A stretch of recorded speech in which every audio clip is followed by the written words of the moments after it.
Now it's time to verify your identity. To do that, simply mouse over this little icon here and go to identification. Now, of course, I already have my Binance account, so I'm already verified. But in your case, you don't need to do the verified plus, just the normal verification. So for that, you will need a government issued ID. So it can be an ID, passport, or driving license.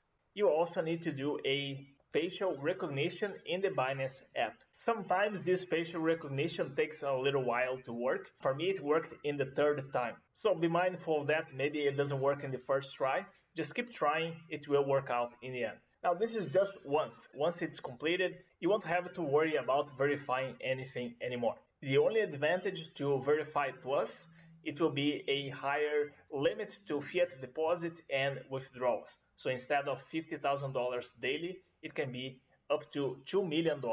And for that, you will just need a proof of address.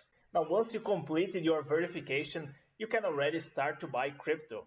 When you create your Binance account, you want to make sure to use a referral code, because the referral code will give you discounts every time you trade on the spot market. In order to find the referral code, just go to the link below. It will be the best referral code that you can get, because we are a Binance affiliate that will give you the highest discount possible. So it will be a lifetime 20% trading fee discount on Binance plus a $50 welcome bonus. So those are the basics. I have a lot of Binance tutorials which are more advanced, so make sure to check out the playlist on my YouTube channel. I am How to Buy Bitcoin. If you found this video helpful, smash the like button, subscribe if you want more tutorials, and I will see you in the next video.